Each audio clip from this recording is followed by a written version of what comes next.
사무엘상 30장 11절에서 25절입니다.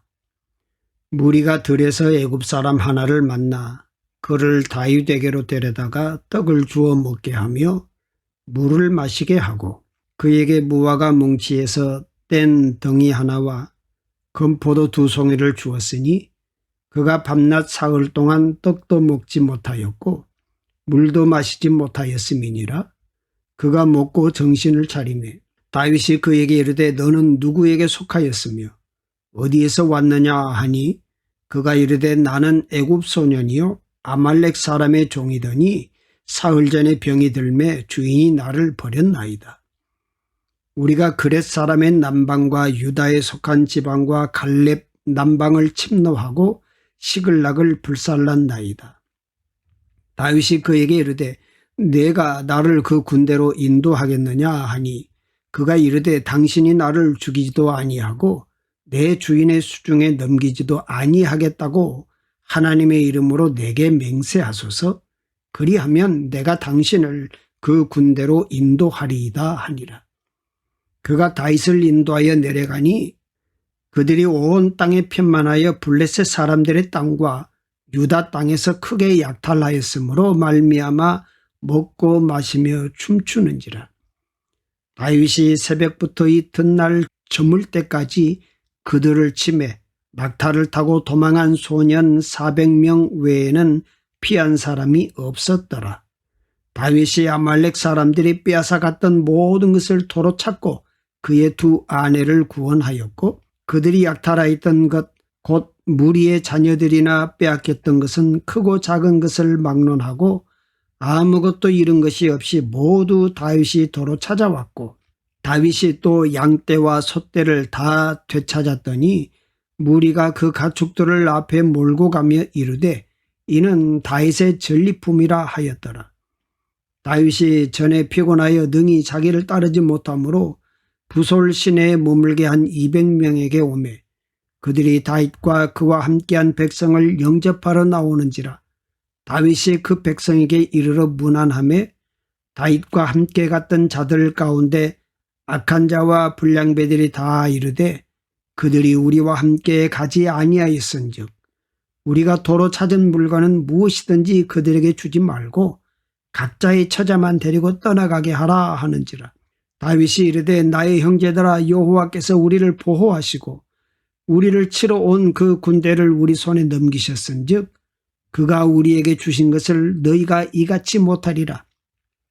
이 일에 누가 너희에게 듣겠느냐? 전장에 내려갔던 자의 분깃이나 소유물 곁에 머물렀던 자의 분깃이 동일할지니 같이 분배할 것이니라 하고 그날부터 다윗이 이것으로 이스라엘의 율례와 규례를 삼았더니 오늘까지 이르니라. 아멘. 사무엘상 첫 설교가 사무엘의 가정의 흉년과 풍년에 대한 말씀이었습니다. 사무엘상 마지막 설교도 풍년이라는 주제로 말씀을 나누려고 합니다. 사무엘상은 사울과 다윗 2 사람의 이야기를 통해서 진짜 흉년과 풍년을 말씀해 주고 있습니다. 사무엘상이 말씀하시는 다윗의 풍년은 무엇일까요? 우리 인생의 풍년이란 어떤 것을 말할까요? 오늘 본문의 말씀 속에는 3가지 에피소드가 나옵니다. 다윗이 블레셋 땅 시글락에서 겪는 위기의 이야기들입니다. 3개의 에피소드를 통해 성경은 다윗에게 일어난 위기들을 소개하시면서 동시에 다윗이 이러한 위기 속에서 어떤 사람이 되었는지를 보여주려고 하십니다. 첫 번째 다윗의 풍년입니다. 하나님께 묻는 사람이 되었습니다.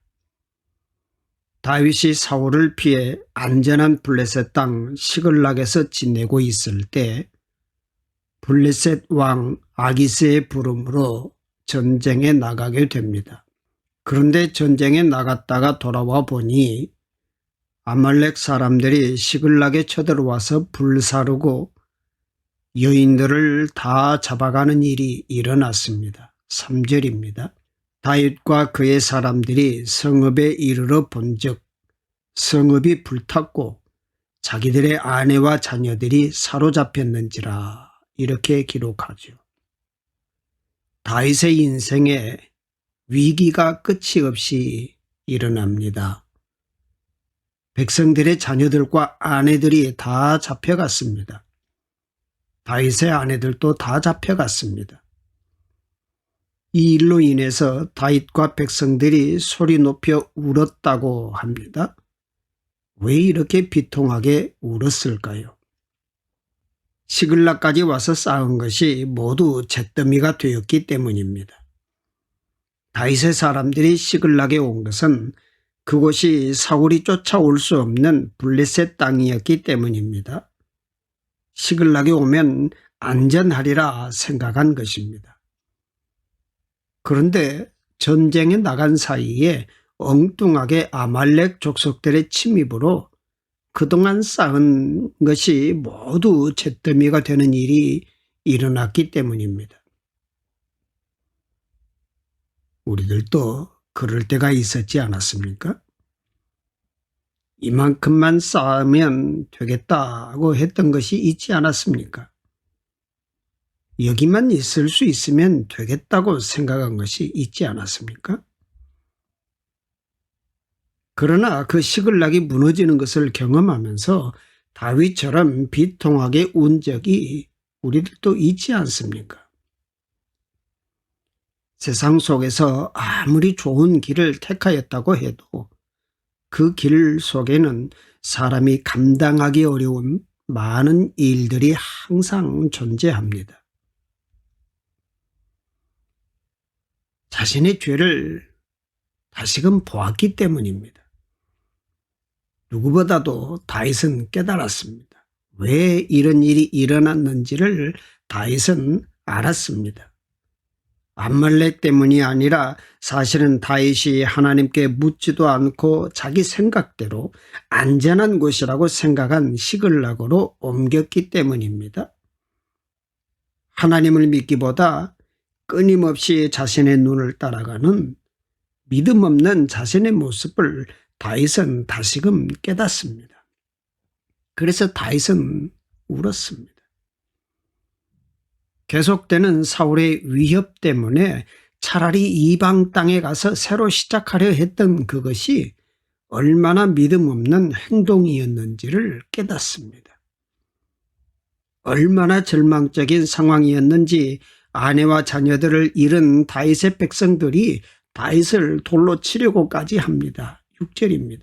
백성들이 자녀들 때문에 마음이 슬퍼서 다윗을 돌로 치자 하니 다윗이 크게 다급하였으나 그의 하나님 여호와를 힘입고 용기를 얻었더라, 이렇게 기록하고 있습니다.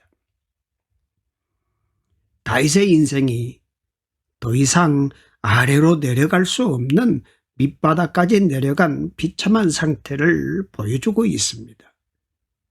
다윗과 그의 사람들은 가족을 잃었습니다.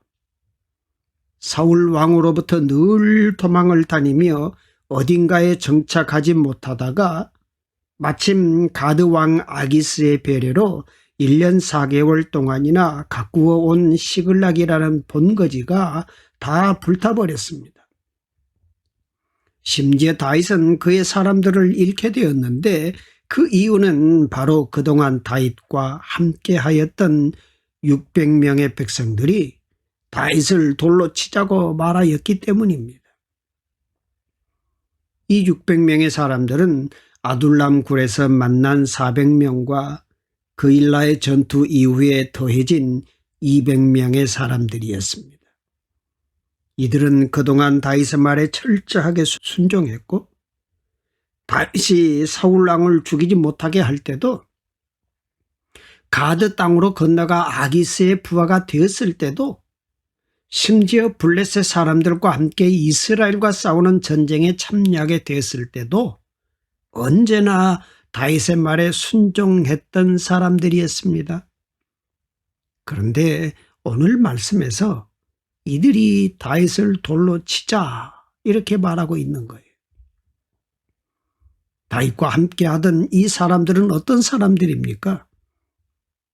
그들은 사울의 왕국에서 고난 중에 있던 자와 빚진 자와 상처받고 고통을 받던 사람들이었습니다. 이제 그들에게 유일하게 남겨진 기쁨, 삶의 이유라고는 가족들 뿐이었을 것입니다. 그런데 이제 모든 것이 사라지게 되었습니다. 그들은 아둘람 굴에서보다 더 비참한 상태에 이르렀고 모든 것이 다 끝나버렸다는 절망에 이르렀고 다윗을 돌로 치자고 말하기에 이르렀습니다. 다윗에게 절망적인 위기가 다시금 찾아온 것입니다. 백성들까지 이 모든 일이 다윗의 탓이라고 합니다. 다윗은 어떻게 해야 합니까? 그런데 이런 일이 일어나자 다윗이 하는 일이 있습니다. 사무엘서가 보여주시려는 다윗의 모습이 있습니다. 7절 8절입니다. 다윗이 아히멜렉의 아들 제사장 아비아달에게 이르되 원하건대 에봇을 내게로 가져오라. 아비아달이 에봇을 다윗에게로 가져가매 다윗이 여호와께 묻자와 이르되 내가 이 군대를 추격하면 따라잡겠나이까 하니 여호와께서 그에게 대답하시되 그를 쫓아가라. 내가 반드시 따라잡고 도로 찾으리라. 이렇게 말씀하십니다. 다윗이 위기의 한가운데서 하는 일이 있습니다. 하나님께 묻는 일입니다. 사무엘서는 이것이 다윗의 진짜 풍년의 모습이라고 말씀하려고 하시는 것입니다. 고난 없이 제비 뽑혀 왕이 된 사울에게서는 찾을 수 없는 모습입니다. 다윗이 이제는 그런 사람이 되었다고 말씀해 주시는 것입니다. 다윗은 하나님을 찾습니다. 하나님께 묻습니다. 희망이 사라진 절망적인 상황에서 하나님께 묻는 사람이 된 것입니다. 어떻게 다윗은 이런 위기 가운데 하나님을 찾을 수가 있었을까요? 급하기에 그랬을까요? 아닐 것입니다. 위기를 만나면 오히려 하나님을 떠나는 사람들이 더 많지 않습니까? 그런데 다윗은 오히려 위기 가운데 더 깊이 하나님께로 나아간 것입니다. 기뻐할 만한 상황 속에서 기뻐하는 것은 하나님 없이도 할 수 있습니다. 감사한 일에 감사하는 것은 세상 사람도 할 수 있습니다. 용기를 낼 만한 일에 용기를 내는 것은 아무나 할 수 있어요. 충분히 가능한 일을 시도하는 것은 누구든지 할 수 있습니다. 절망 가운데 망했다고 말하는 것은 모두가 하는 일입니다. 절망 속에서 스스로 용기를 내는 일은 하나님과 함께하는 사람만이 할 수 있습니다. 사랑할 만하지 못한 사람을 사랑하는 것은 오직 성령의 사람만이 할 수가 있습니다.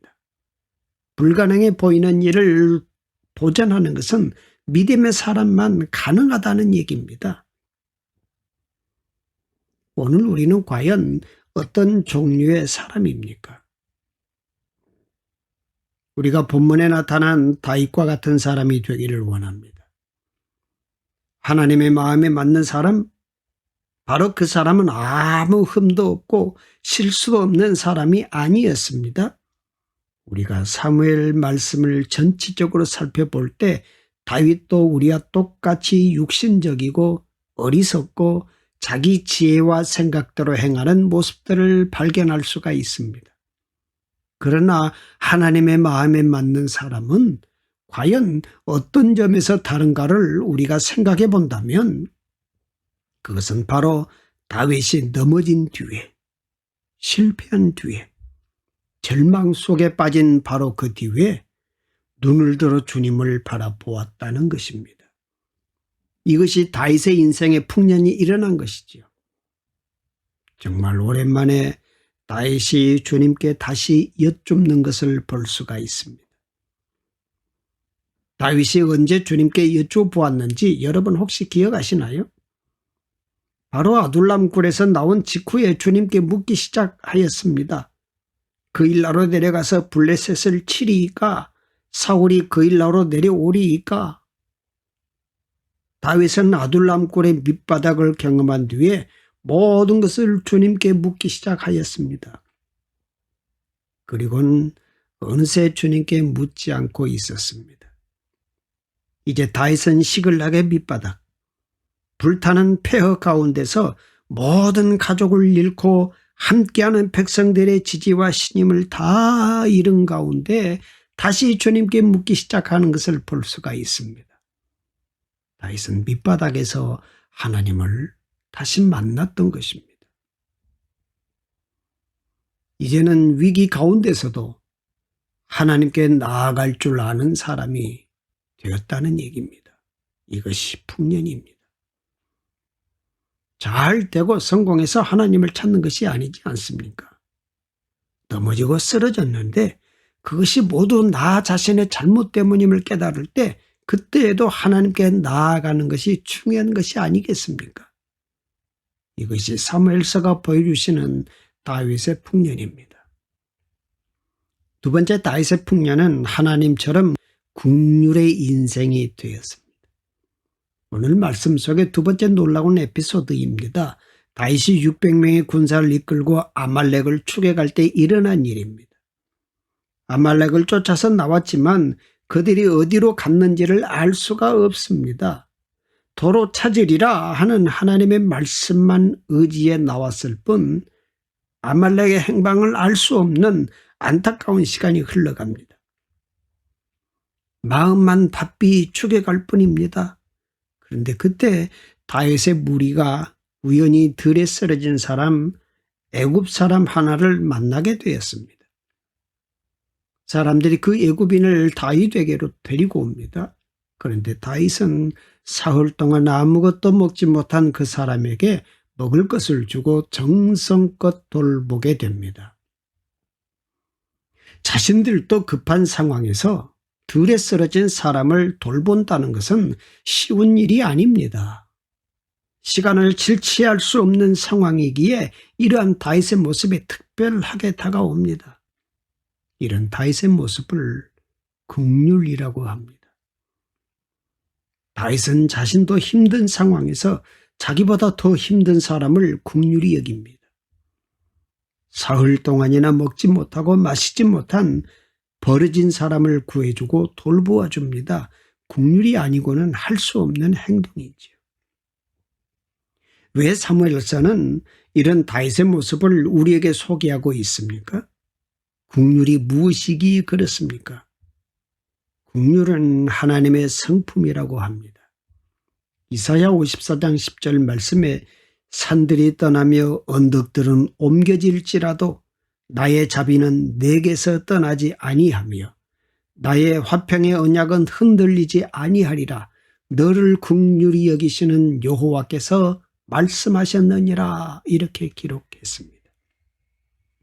긍휼은 불쌍히 여겨 보살피다라는 의미입니다. 하나님께서 스스로를 긍휼히 여기는 여호와라고 소개하고 계십니다. 마태복음 9장 13절에는 예수님께서 이 땅에 오신 이유를 이렇게 말씀하고 있습니다. 너희는 가서 내가 긍휼을 원하고 제사를 원하지 아니하노라 하신 뜻이 무엇인지 배우라. 나는 의인을 부르러 온 것이 아니요 죄인을 부르러 왔노라 하시니라 그랬습니다. 예수님도 긍휼 때문에 이 땅에 오셨고 긍휼로 우리를 구원하신다는 것입니다. 우리가 옳고 잘해서 우리를 구원하시는 것이 아니라 긍휼 때문이다라고 말씀하십니다. 그렇기에 하나님의 긍휼을 아는 자로서 우리는 하나님을 따라서 긍휼의 사람이 되어야 하는 것입니다. 그래서 예수님도 팔복을 말씀하시면서 긍휼히 여기는 자는 복이 있나니 저희가 국률이 여김을 받을 것임이요 말씀하셨던 것입니다. 그래서 국률은 하나님을 닮은 자의 모습, 풍년을 맞은 인생의 모습, 복이 있는 인생의 모습입니다. 사무엘서는 다윗에게 그런 모습이 있다라고 말씀하시는 것입니다. 그래서 다윗의 풍년이라고 말씀해 주시는 것입니다. 교회를 다녀도 신앙을 가져도 성품이 변하지 않는 분들이 있습니다. 마음이 바뀌지 않는 분들이 있습니다. 하나님의 국률을 경험하고도 국률의 마음을 갖지 못하는 분들이 있습니다. 과연 풍년이 일어난 것일까요? 진짜 풍년은, 진짜 신앙은, 진짜 변화는 하나님을 경험하고 내가 변하는 것이 아닐까요? 국률을 통해서 어떤 일이 다윗에게 일어납니까? 다윗이 국률을 베푼 애굽 사람은 시글락을 침공했던 아말렉 족속에게 있다가 버림을 받은 사람이었습니다. 그래서 다윗은 그를 통해 아말렉 족속의 위치를 알아내고 빼앗겼던 모든 것을 다시 찾게 되었습니다. 불가능했던 일이 기적처럼 가능해진 것이지요. 국률이 여기는 자가 국률이 여김을 받는 사건이 일어난 것입니다. 다윗이 애굽인을 국률이 여겼더니 하나님께서 다윗을 국률이 여기셔서 다윗에게 회복의 은혜를 주신 것입니다. 나의 위기만을 바라보면 우리는 국률할 수 없습니다. 다른 사람의 위기를 볼 줄 알아야 나의 위기가 더 잘 보입니다. 나의 어려움만 생각하면 다른 사람의 어려움이 보이지 않습니다. 다윗은 이스라엘의 형제 자매도 아닌 죽어가는 한 이집트 사람의 생명을 살려주었습니다. 여기에는 어떠한 계산도 들어가 있지 않았어요. 그가 아말렉 족속과 관련이 있다는 것도 알지 못했습니다. 그럼에도 불구하고 그 사람을 도와주었습니다. 다윗은 자기의 가족을 되찾아야 하는 바로 그 시급한 길 가운데 죽어가던 모르는 사람을 도와주었던 것입니다. 하나님은 우리들에게 삶의 다양한 위기에서 국률의 마음을 가진 사람으로 살아가라 하십니다. 어쩌면 우리는 너무 계산적이고 너무 이기적이고 너무 조급하고 너무 바쁘게 살기 때문에 국률이 없고 사랑이 없어서 주님께서 가장 빠르고 쉽게 인도하시는 길을 찾지 못하는지도 모릅니다. 어쩌면 나와 아무런 상관이 없는 사람이 정말 나에게 결정적인 도움을 줄 수도 있습니다. 오늘 내 눈에 가장 하찮게 보이는 어떤 지체가 어쩌면 나에게 가장 큰 유익을 줄지도 모릅니다. 밑바닥에서 다시 하나님을 만난 다윗의 발자취 가운데서 국률을 베풀 때 길이 열렸습니다. 세 번째는 다윗의 풍년, 하나님께 영광을 돌리는 인생이 되었습니다. 마지막 에피소드지요. 아말렉 족속에서 빼앗은 모든 것을 가지고 돌아오는 길에 다윗에게 일어난 일입니다. 21절입니다. 다윗이 전에 피곤하여 능히 자기를 따르지 못하므로 부솔 시내에 머물게 한 200명에게 오매 그들이 다윗과 그와 함께한 백성을 영접하러 나오는지라. 다윗이 그 백성에게 이르러 문안하매 이렇게 기록했어요. 다윗이 아말렉과의 싸움을 마치고 모든 것을 회복한 후 돌아오는 길에 싸움에 지쳐서 부솔 시내에 남겨놓았던 사람들에게로 간 것입니다. 그런데 뜻하지 않은 일이 일어납니다. 사무엘서가 이렇게 이야기하고 있습니다. 22절에 다윗과 함께 갔던 자들 가운데 악한 자와 불량배들이 다 이르되 그들이 우리와 함께 가지 아니하였은즉 우리가 도로 찾은 물건은 무엇이든지 그들에게 주지 말고 각자의 처자만 데리고 떠나가게 하라. 이렇게 기록하고 있지요. 다윗과 함께 가서 싸운 사람 중에서 전리품을 나누지 않겠다고 하는 사람들이 나타난 것입니다. 사무엘서는 그들을 악한 사람이라고 소개하지만 아마도 목숨을 걸고 싸웠으니 그랬을 것입니다. 다윗의 무리에도 그런 사람이 있고 그래서 다윗의 무리 가운데 분열이 일어난 것입니다. 누구의 공이냐는 논쟁이 일어난 것입니다. 누구 덕분에 승리했느냐를 따지는 사람들이 있는 것입니다. 다윗의 무리에 있던 악한 자들은 승리가 자신들의 영광이라고 합니다. 그래서 나눌 수 없다는 것이지요. 자기 영광이니 자신이 그 영광을 얻겠다는 것입니다. 인생에 영광만 있는 것이 아니라 고난과 위기의 시간도 있는데 그것을 생각하지 못하니 그런 주장을 하는 것이겠지요. 그러자 다윗이 말합니다. 23절 나의 형제들아 여호와께서 우리를 보호하시고 우리를 치러 온 그 군대를 우리 손에 넘기셨은즉 그가 우리에게 주신 것을 너희가 이같이 못하리라 그랬어요. 다윗은 분명히 고백합니다. 여호와께서 하셨다는 것입니다. 우리 손에 붙이신 분이 하나님이시고 이 모든 것을 주신 것이 하나님이시라고 고백합니다. 고백이 달라요. 하나님이 해주신 것이니 이 승리를 통해 영광을 받으실 분도 하나님이시라는 것입니다. 그러게 나누지 못할 것이 없다고 합니다. 그래서 다윗은 결정합니다. 24절에 전장에 내려갔던 자의 분깃이나 소유물 곁에 머물렀던 자의 분깃이 동일할지니 같이 분배할 것이니라 그랬어요.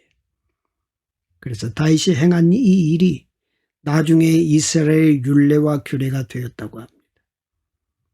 영광을 하나님께 돌리는 다윗과 그의 백성이라는 말씀입니다. 영광을 하나님께 돌린다는 것은 하나님의 일하심을 고백하는 것입니다. 하나님의 일하심을 늘 고백하니 하나님께 영광을 돌릴 수밖에 없는 것입니다. 여기까지 인도하신 것도 하나님이시라고 고백하면 내가 이룬 모든 영광이 나의 영광이 아니라 하나님의 영광이 될 것입니다. 영광을 하나님께 돌릴 줄 알아야 진짜 신앙인입니다. 사무엘서는 다윗이 어떤 인생이 되었다고 말씀하고 있나요? 하나님의 일하심을 고백하고 하나님께 영광을 돌리는 인생이 되었다라고 말씀하고 있습니다. 그것이 다윗의 진짜 풍년이라는 것입니다. 다윗은 사무엘 하에서 왕이 됩니다. 그러나 사울이 죽었기에 왕이 되는 것이 아닙니다. 다윗이라는 사람에게 이런 풍년이 일어났기에 하나님이 왕으로 세우신 것입니다. 그래서 왕이 된다는 것은 어떤 지위에 올라가는 것이 아닙니다.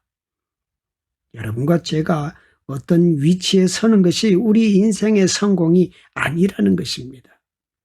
다윗처럼 풍년의 사람이 되는 것이 인생의 진짜 풍년이고 성공입니다. 하나님께서 왕으로 삼으실 만한 어떤 사람이 되는 것이 진짜 풍년입니다. 다윗의 세 가지 풍년에 대한 말씀을 나누었습니다. 하나님께 물어보는 사람이 되었습니다. 하나님처럼 국률의 인생이 되었습니다. 하나님께 영광을 돌리는 인생이 되었습니다. 사랑하는 여러분의 삶에도 이런 풍년이 임하시기를 축복합니다. 사랑의 하나님 아버지, 언제나 변함없는 사랑으로 우리를 지키시고 인도하시는 주님을 찬양합니다.